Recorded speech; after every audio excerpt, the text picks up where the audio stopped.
Basically, it started February of last year, and my son suffered a stroke and started having a lot of health issues on top of what we were already going through. And my husband was already suffering with gastric and pancreatic problems.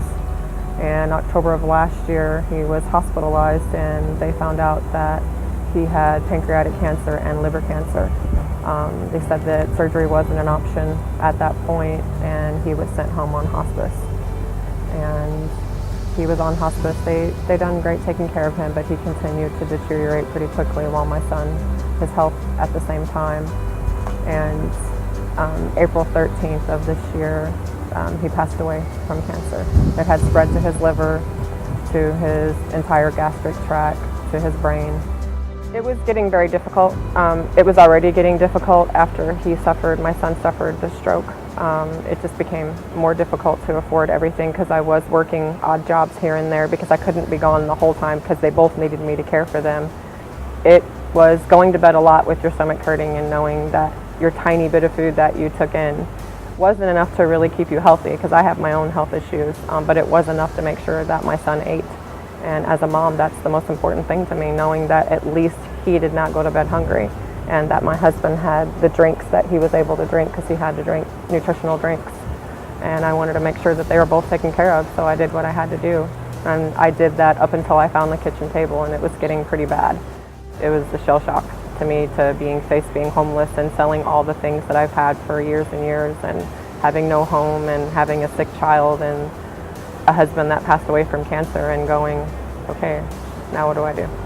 I walked in, I was really nervous. It's very humbling to be put into a situation that is out of your control. It's also very heartbreaking, so I was trying to be brave and not cry walking in here. So I did have a little tears in my eyes and told him briefly, that I had recently been staying with a friend because we lost our home, that I had a special needs son and had lost my husband, and had heard that they offered some support. And they said yes and took our information. I filled the paperwork out, and then they walked me over to the whole grocery full of food, and I was just like, okay, what am I supposed to pick? She's like, no, honey, this is all yours. And I'm like, oh my gosh, are you serious? It was awesome. It was awesome to know my entire trunk was full of groceries. Like, entire trunk was full of groceries, and I was just dumbfounded that whoever provides these type of blessings don't even understand the level of amazing that it makes a mom feel to be able to walk out with real food to cook for their child, especially someone that has a sick child. That makes so much difference to have that nutritional support when he needs it the most.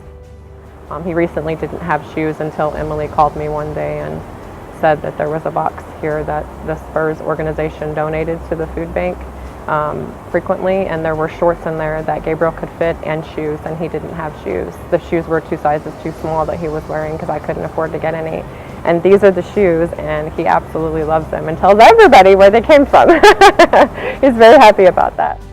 It makes me feel very loved, and it's really hard right now emotionally with my husband passing away so recently, and then continually trying to deal with that loss and worrying about other things. It's good to know that I can come here and get food. That's one less heartache that I have to worry about. I just want to say thank you. I know that seems little, but they do not understand the level of love that I feel whenever I come here, because I realize that it takes an entire village, literally, to help these families like us and worse that are struggling. And I just pray that God blesses them 100-fold, because they are definitely doing that for families like ours, because that day we had no food and we left here with a trunk full.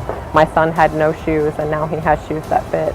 So everyone who donates, I just pray that God blesses them, because they are an absolute blessing to us.